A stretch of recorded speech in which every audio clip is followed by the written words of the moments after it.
We did it. We are wrapping up an entire month talking about routines. Did you guys adopt anything? Did you put some stuff in place? Did you magically fix every hurdle of your ADHD with one big, insanely productive routine? Me either, but I sure made some progress. Let's talk.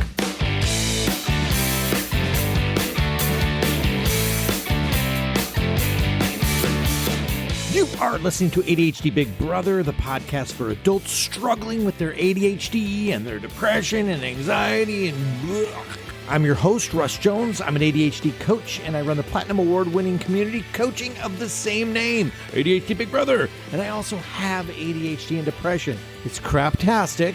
Welcome aboard. Let's learn some stuff, laugh at some stuff. Ladies and gentlemen, here's some stuff. Welcome to the final podcast of February. Routines are over. So let's throw them all out in the garbage because we don't have to do them anymore, right? Right? Who's with me? Let's go back to winging it and being miserable where we can't get our shit together. Woohoo! Just kidding. As we do every week, let's normalize talking about our skull spaghetti, the good, the bad, and the weird, by updating each other on the week. How has it been for you? Shoot me an email. Let me know. Russ@ADHDBigBrother.com. I'm all ears, or eyeballs, I guess, if it's an email. This week has mostly been good for me. However, I did wake up. This is interesting. I woke up one day this week with a nasty case of imposter syndrome. I literally went from feeling amazing and like, oh, I'm grateful for this life. Things are going good. To, hey, guess what? You suck. And you don't deserve to have a good life. And every single person on this planet hates you and thinks you're the stupidest fucking dum-dum out there. So you better find a hole, crawl into it, and just shut up. It's pretty awful. It's not a fun feeling. One of the things that's been helping me get through this, these inner saboteurs is the help I'm getting from one of our community members, Debbie Carvery. Shout out to you, Debbie. We have some pretty amazing people as members of our community, and we have a community member, Debbie, who is a complex trauma coach.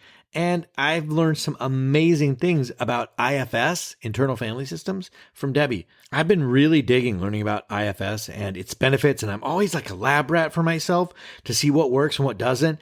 And it's been such a fun process. And Debbie has graciously hosted some workshops for us inside the community. And it's a huge reason why I got on the other end of that the other day. And check it out. You guys, she's doing an IFS workshop in March too. Can't wait for that. Huge load of gratitude, appreciation to Debbie. Thank you. Massive shout out. Complete. I want to share also some stuff that I found out through a survey. I did a survey of the people in the community, and I asked them what was the reason why they joined ADHD Big Brother. Check this out. 81% responded that it was to get shit done. That makes me so freaking happy because that's why I built the community. That's why I did it. And then close behind that was to spend time with other fellow neurodivergos, which is cool because it really lends itself to being shame-free and judgment-free because we are all like, yeah, we get it. And then 93% of people in the community felt that accountability was important in getting shitty tasks done. Then that was on a sliding scale from like 1 to 10, and that percentage is for everyone that voted 6 to 10, but most people voted between 8 to 10, and I could not agree more. Even if you're a person that feels like you should be able to do all these basic life bullshitty tasks on your own, leaning in on external accountability at first is gonna change you from fixing your shit in 3 years, if ever, to like 3 to 6 months. Boom, if you show up. And that's not an actual statistic. That's just my opinion based on what I've seen over the years that I've been doing this. So based on that, I created an accountability buddy space in the community. Members sign up and they say what they're looking for accountability for. You know, like, I need help with organization. I want help with this, that. And then another member can put their name on and join up, and they partner up. And we just started it a few days ago. We already have 4 groupings, 4 accountability buddy partnerships have been created. How freaking cool is that? That makes me so dang happy. I can't tell you guys how much of a big deal that is. Like in our community, we've made it super easy to connect with each other and get shit done. Oh my God. I love it. You really do get a lot in this community. I'm in the early stages too of putting together support groups as well. And it's literally the price of taking me out to dinner once a month. It's insane. If you're curious if it's right for you, if your goal is to finally start doing all the things that you know how to do, but you're not doing them, if you can show up, you can succeed in the community. This is the community to join if your goal is to get shit done. And you want to feel not shitty about yourself on the journey to accomplish that. Yeah, my goal is to grow it to 300 people. I think we can do it. And then it would allow me to also invest in some cool shit, some neat programs, things like getting shit done easier. That's literally the whole point of it all, is the getting the shit of the getting the done of it's the shit of the doneness, the getting it done. And so right now we have 58 members. We are growing. Okay, so that mental health got sidetracked. We started out good, got some imposter syndrome. I'm moving forward anyway, even though, and done and done. Okay, so here's been my big takeaway this month on routines. Morning routines and nighttime routines are crucial for the adults with ADHD. My mentor has a module on morning routines and a module on evening routines. That's how important they are. She's got a module for each one specifically. And then one of the ADHD experts whose books on ADHD coaching that I take many of my cues from, morning and evening routines, they're a big deal. This month, I've implemented an aspect of a morning routine effectively. So just letting you know that I'm doing my part, guys. I'm also a client of myself. But the thing that I do is I wake up at 6:30 a.m. and I don't snooze. I found out that on my phone, I can eliminate the snooze button on my alarm. I can just get rid of it. I can take away the snooze potential. That has been effective. And I've been getting up almost every day at 6:30 a.m. Done and done. I have a massive morning routine that I would love to build. And that is such the ADHD way to go about sabotaging an effort. I shelved not to be doing that. You know, we think we have an understanding of how a thing works, right? So we're like, oh yeah, I get it. And so then we create this perfectionistic, ultra mega routine. And then it just becomes a really loud, I suck, I failed at this morning routine. So I wake up every morning and remind myself that I can't do a thing. That's no way to start. So in reflecting on my month, I became successful at my wake up time. And what I would love to do is get back into a meditation practice as part of a healthy morning routine. So I'll look at incorporating that into my 6:30 a.m. wake up. So right now, wake up at 6:30 a.m. and I have a cup of coffee. Those two things just seem to go hand in hand. So now I go have a cup of coffee and I meditate. And I'm not going to be a madman and go from 0 to sitting on the cushion for 30 minutes.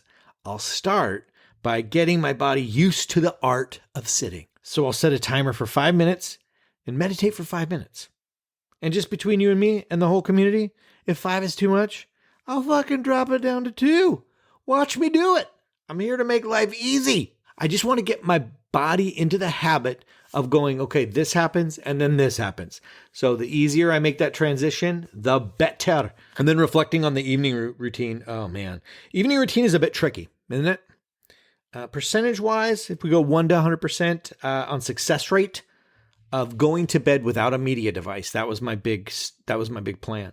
I'm going to say I was 70%. It started out as 0%, and I got in the habit of going to bed with my iPad. Not a good idea. But the second half of the month, I believe I got quite good at going to bed around 9:30 p.m. And then like black and white. I'm just no device in bed. I don't exist in a world where I just tinker with my phone or I just watch one show. I have to eliminate choice. If I can eliminate choice, I win.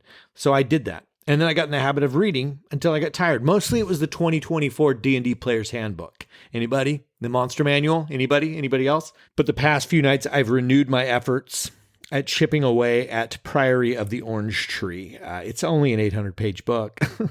No big deal. What was I thinking? Oh, I know. My girlfriend had it, and we said it was a great idea to have a book club with each other, and we'd read an 800-page freaking book. She's on page like 500, and I'm on page 112. I got work to do. The successful part of my evening routine is that I picked the time I want to be in bed. Same with the morning routine. When do I want to wake up? And to me, those are great starting points. And then it becomes about what to do when you wake up and what to do to get you to bed at that time. And when we do that enough, when we can get our body used to these mega transitions in our lives, they become routine. They become habitual. And perhaps our autopilot begins to take over and makes them even easier. these wake-ups, these nighty-nights, does a great thing for our ADHD brains. It helps us to improve our focus, our concentration, our mood. What's the data? Did you say what's the science? You're the data. You are the science. Go get a good sleep for a couple of weeks straight, 14 days in a row. I dare you. I challenge. I encourage you. And then you tell me if your focus and your concentration and your mood isn't improved. That's the science. And then go back to doom scrolling all night, revenge bedtime procrastination, and getting the world's shittiest sleep. And then see if your focus and your concentration and your mood gets worse.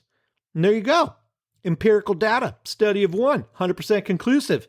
You go be a lab rat for yourself. Make it easy. This has been my hugest takeaway for this month is the importance of the morning and the evening routine. And I'm going to reinforce starting super simple. Break the ultra routine down into its smaller parts. Like I do this, and then I do that, and then I do that and that and that. Like start with this. Get this down. Become proficient at this. And then add that. And then that particular that becomes your new this. And then the cycle continues until you're doing this, and then you're moving on to this, and then this, and then this, until all the that's are gone. We're gonna eliminate all those that's, and we're gonna make them thises. Who's with me? Who did I lose? Everybody? What? Hey, come back. I think we can all do it. I'm personally not trying to turn my whole life into a series of routines, but I certainly can get on board with the morning and the evening routine. My challenge to you guys is to construct your morning and your evening routine and then break them down to the first this. Commit to your this for 1 week straight. Did I do this challenge already? Oh my God. I'm so saturated on routines, but you know what? It's important. So who cares? I said it again. We have one more routine workshop happening too, you guys. It's going to be open to the public, so it's not just for the paid members. Dr. Shane's coming back Friday at 1 p.m. Pacific time, FYI. If you don't know who Dr. Shane Calhoun is, well, then you best be clicking the link in the show notes and show up to the workshop. He's freaking amazing. And then next month, we're in March. So, oh my God, you know what this means? Taxes are coming up. So let's theme the month. Let's make this whole month about money, finances. God. Blah. I can't wait to unpack my own struggles here and perhaps build some routines around money. Let's find out. Alrighty, guys, that'll do it for February. Good luck on the routines challenge for this week. And don't forget to explore all the fun stuff down there in the show notes. And you can always contact me directly, russ@adhdbybrother.com. And now, I hope you have yourselves a fantastic week. And I'll talk to you